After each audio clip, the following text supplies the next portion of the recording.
ketika kita mencintai Allah, kita akan sering merasa rindu kepadanya. Maka wajar kalau kita ingin bertemu dengannya tanpa dipanggil-panggil, atau sebelum Allah memanggil kita melalui adzan. Jadi kita ke masjid sebelum adzan, karena rasa cinta itu menghasilkan rindu. Rindu itu ingin ketemu. Ini sebentar lagi zuhur, kesempatan bagi aku ketemu dengan Allah. Dan ketika sholat sudah selesai, kita merasakan kurang lama bertemu dengan Allah, sehingga kita tetap duduk di tempat sholat sambil memuji-memujinya. Ya, alhamdulillah, subhanallah, Allahu akbar, sebagainya, itu pujian. Mohon ampunan dan minta tambahan lagi kenikmatan. Sudah diberi kenikmatan banyak, kita minta lagi. Bahkan kita cenderung memilih kata-kata yang panjang agar bisa memperpanjang pertemuan kita dengan Allah. Bapak-bapak dan ibu-ibu, pagi ini saya mengajak membahas tentang manisnya iman. Saya menyebut di sini manis karena saya mengambil dari hadis Nabi Rasulullah SAW mengatakan atau memberi istilah halawatul iman, manisnya iman. Nanti saya ingin membahas tentang manisnya iman ini dan apakah kita bisa merasakannya. Saya mencoba mempelajarinya, dan kalau kita mencoba melakukan beberapa tindakan dan mengubah pola pikir kita, maka insya Allah kita bisa merasakan manisnya iman. Mungkin dalam bahasa Indonesia kita bisa bilang manisnya iman, bisa juga kita mengatakan lezatnya iman. Jadi dengan begitu, karena Rasulullah mengatakan demikian, berarti iman itu seharusnya manis rasanya. Sebelum kita membahas lebih lanjut, kita buat konsensus dulu tentang beberapa istilah. Misalnya iman, yang kita maksud dengan iman ini apa?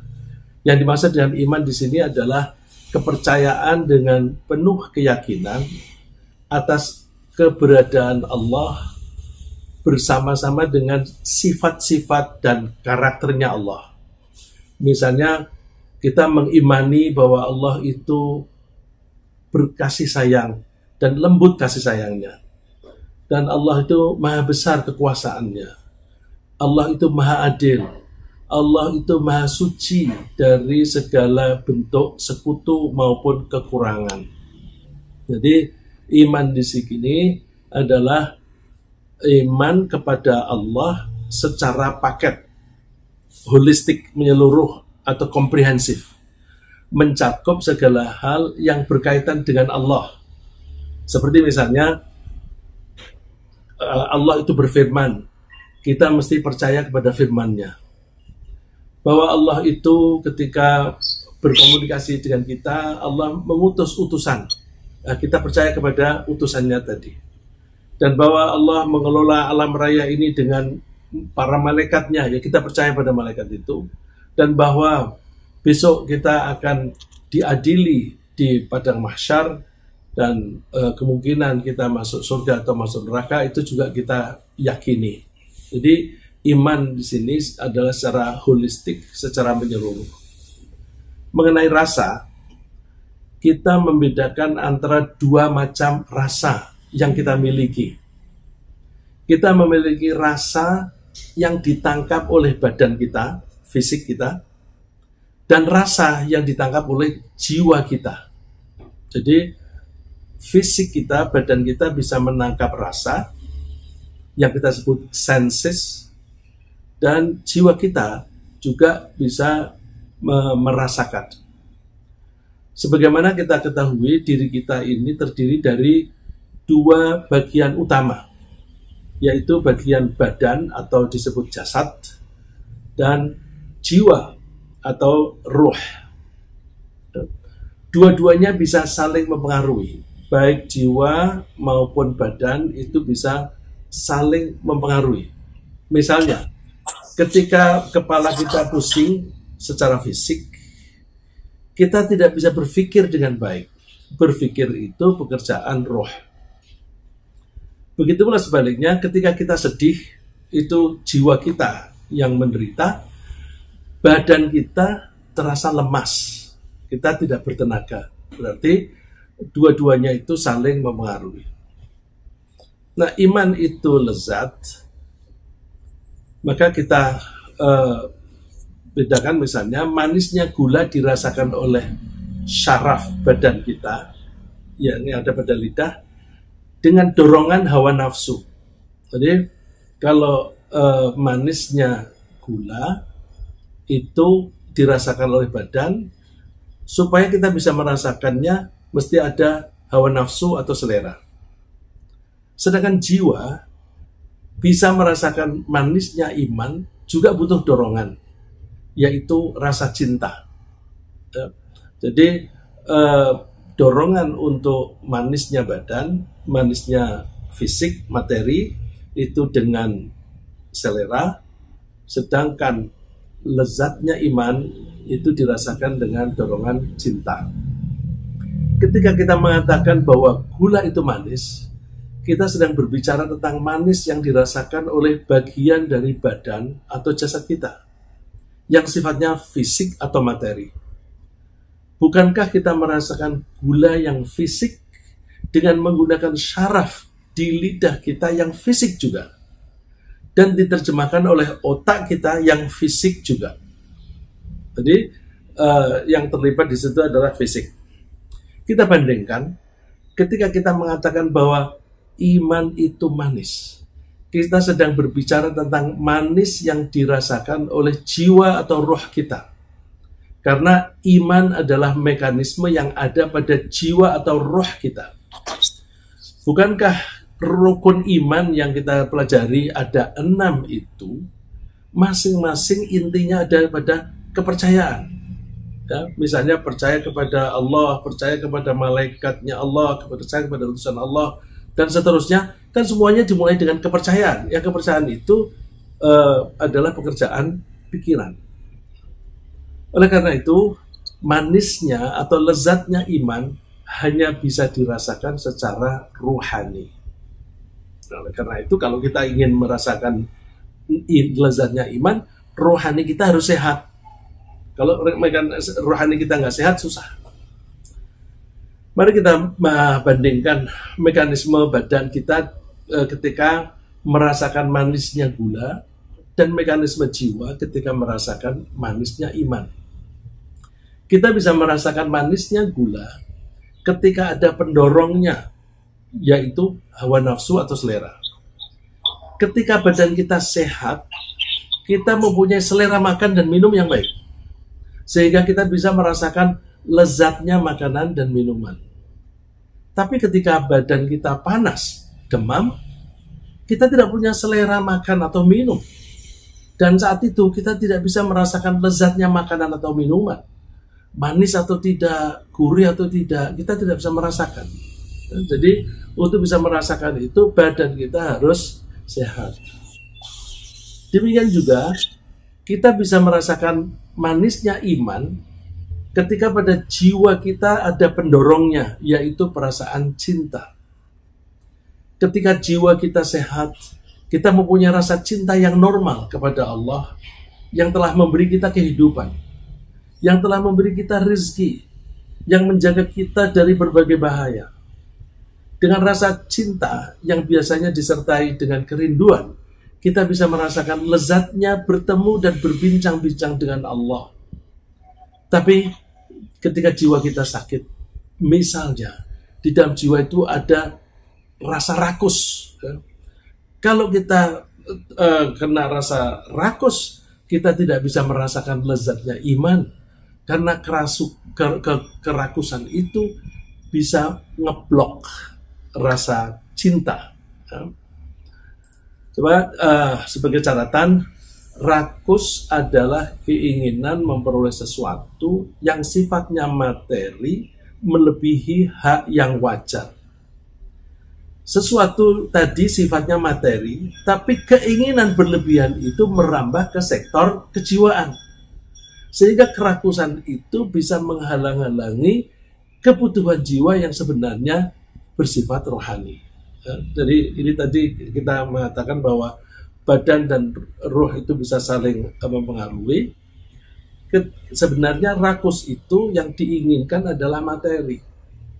Tetapi karena materi yang berlebihan, keinginan yang berlebihan itu merambah ke keinginan itu sebenarnya bagian dari pekerjaan rohani, maka rohani kita menjadi tertutup, keblok, tidak sehat.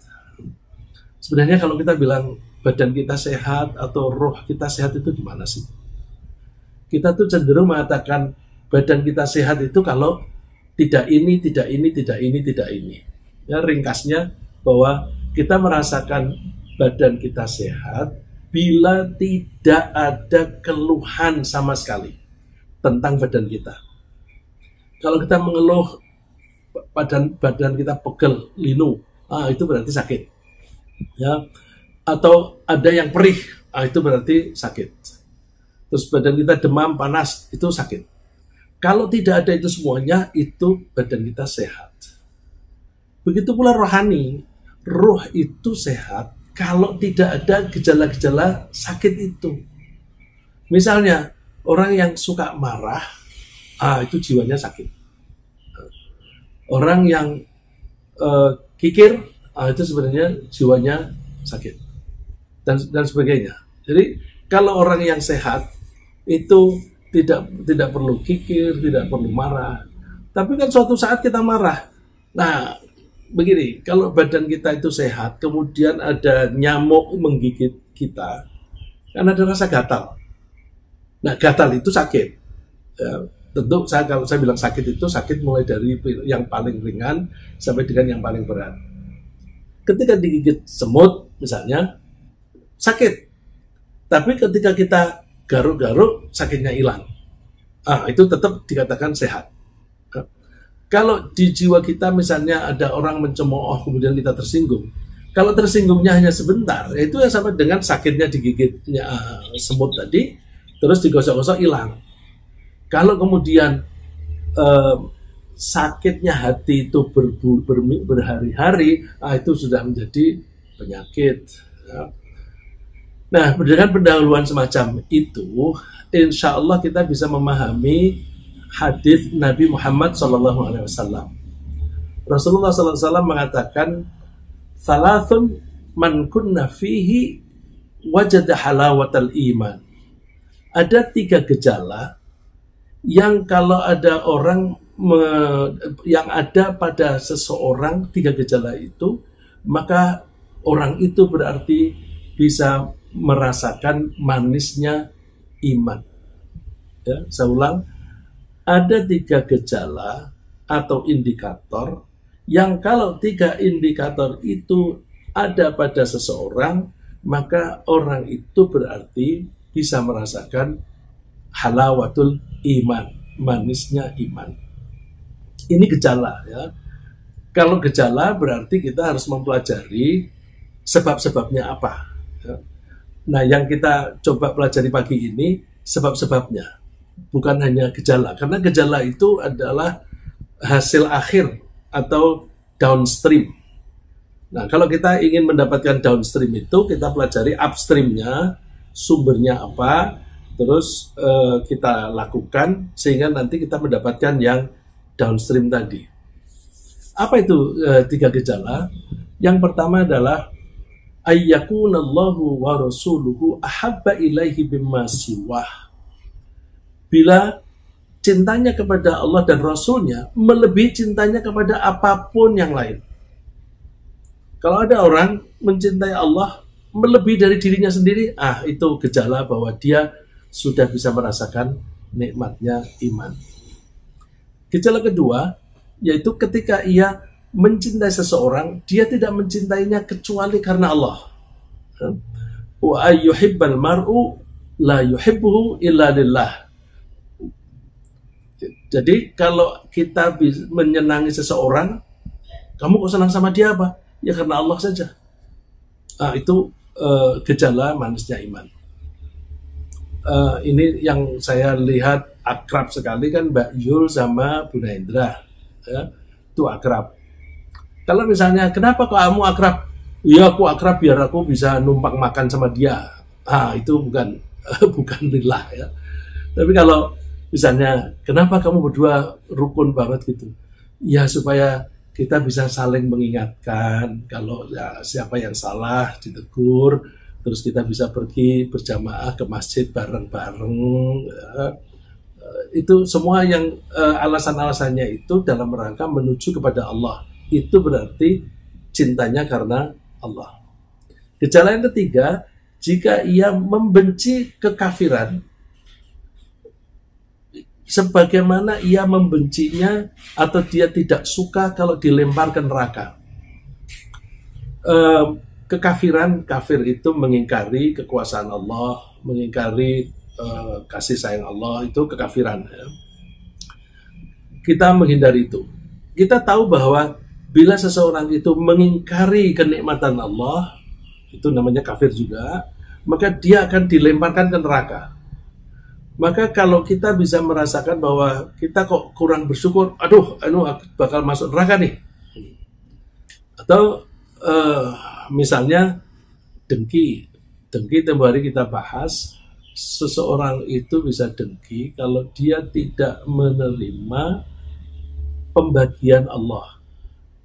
Nasib kita itu dibagi-bagi oleh Allah.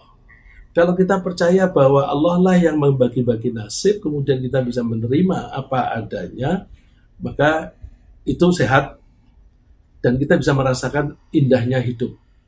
Tapi kalau ada orang melihat orang lain menerima kenikmatan begitu, terus dia iri dan kemudian dia melakukan sesuatu agar kenikmatan itu hilang dari dia, itu namanya dengki.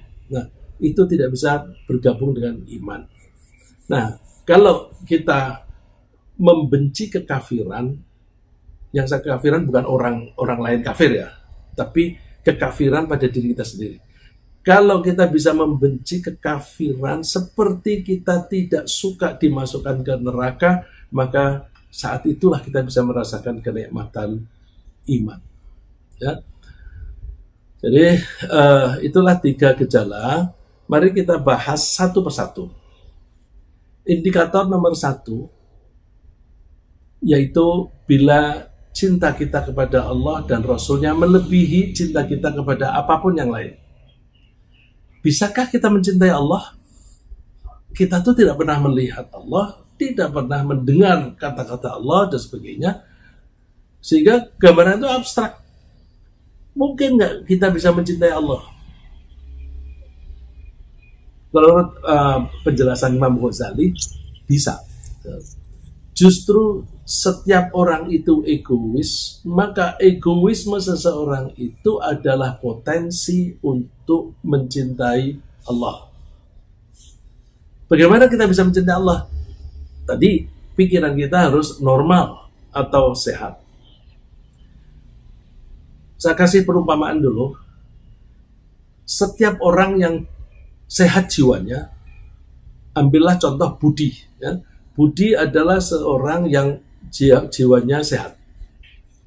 Dia pasti akan mencintai orang lain yang mengizinkannya menggunakan rumahnya secara gratis selama 3 tahun. Jadi ada Budi, kemudian dia ketemu temannya bernama Rahman. Budi, kamu tinggal di mana? Ya, aku masih kontrak di sana. Oh, udah nggak usah kontrak, tinggallah di rumahku. Aku kasih kesempatan kamu tinggal di situ gratis 3 tahun. Nah, tawaran ini atau kesempatan meninggali rumah secara gratis selama 3 tahun akan menimbulkan rasa suka pada Budi terhadap Rahman. Itu kalau normal. Budi akan menganggap Rahman sebagai seorang yang dermawan, seorang yang peduli pada orang lain yang sedang mengalami kesulitan, seorang yang tulus ikhlas ketika membantu orang lain tanpa pamrih apapun.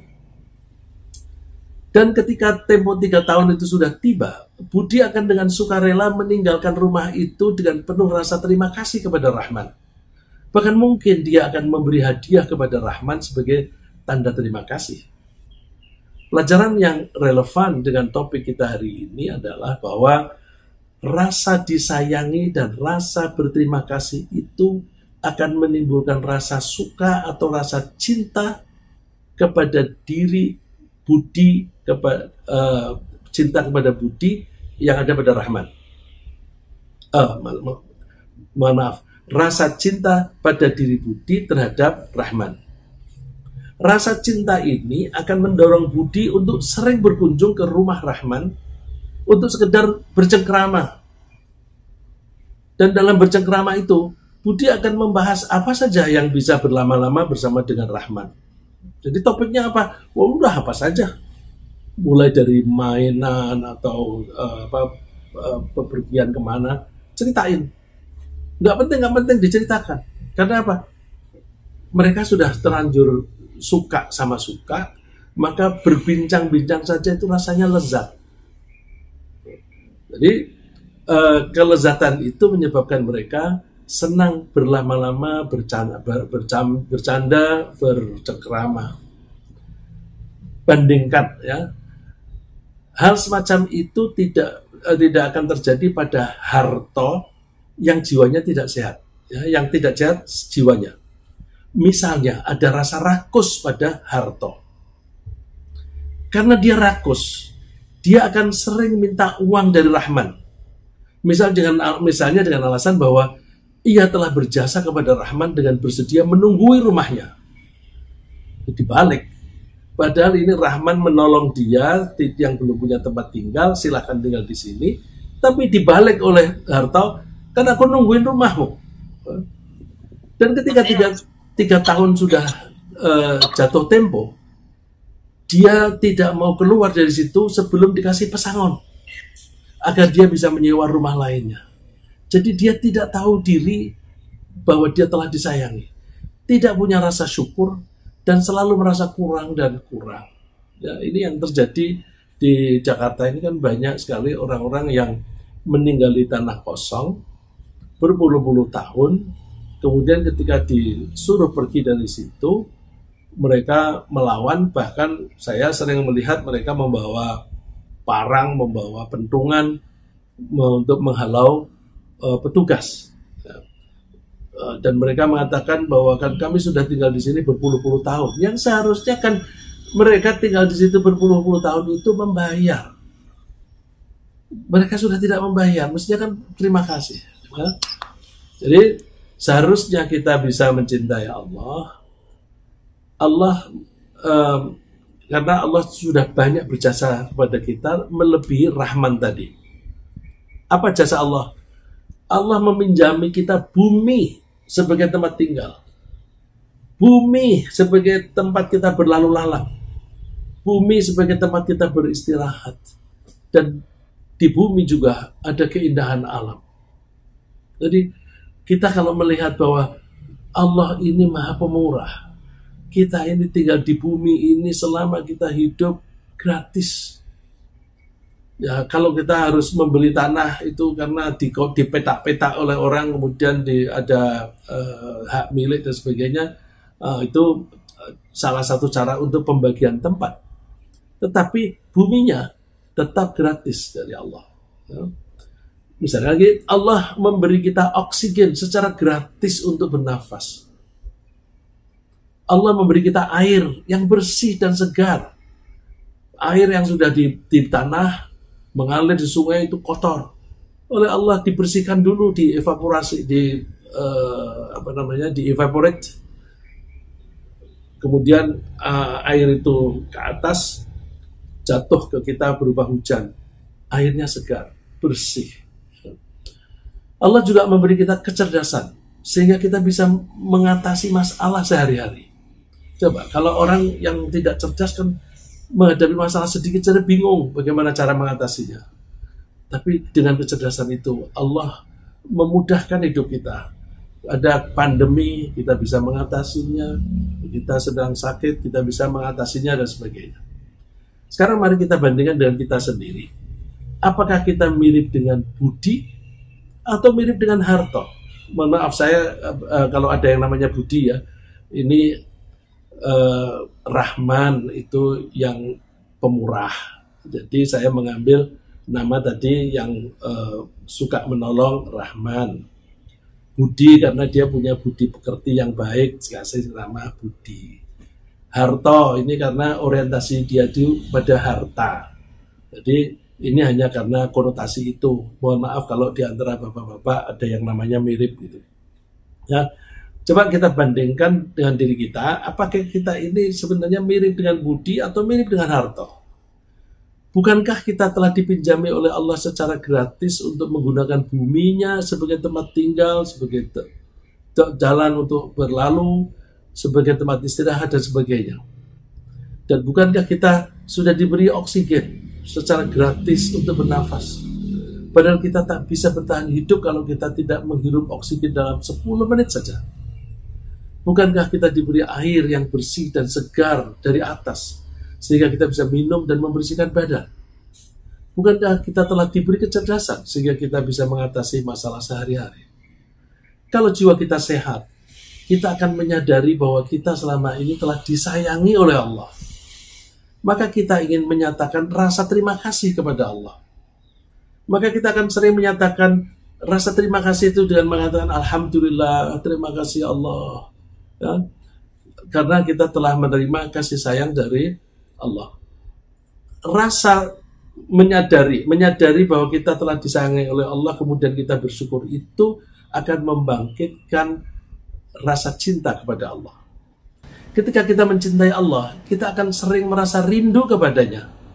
Maka wajar kalau kita ingin bertemu dengannya tanpa dipanggil-panggil, atau sebelum Allah memanggil kita melalui adzan.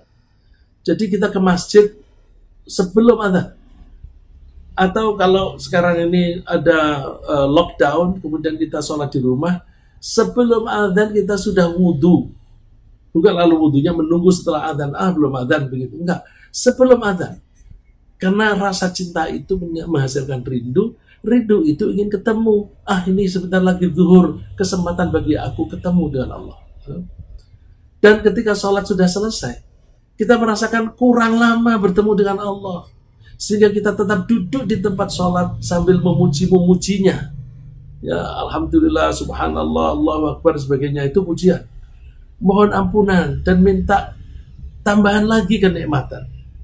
Sudah diberi kenikmatan banyak, kita minta lagi. Bahkan kita cenderung memilih kata-kata yang panjang agar bisa memperpanjang pertemuan kita dengan Allah. Percakapan yang panjang ini seperti yang pernah terjadi pada Nabi Musa. Ketika Nabi Musa bertemu pertama kali dengan Allah di Bukit Sinai, kemudian Allah bertanya kepada dia. Ini yang saya cantumkan di situ hanya artinya saja, karena kalau saya masukkan ayatnya menjadi terlalu panjang. Saya baca Arabnya juga. Wa ma tilka biyaminika ya Musa. Apakah yang di tangan kananmu itu, hai Musa? Kalau pertanyaannya begitu, kan cukup dijawab dengan tongkat. Tongkat, cukup satu kata. Tapi apa ya kata Nabi Musa? Nabi Musa mengatakannya, menjawabnya panjang. Iya asoi.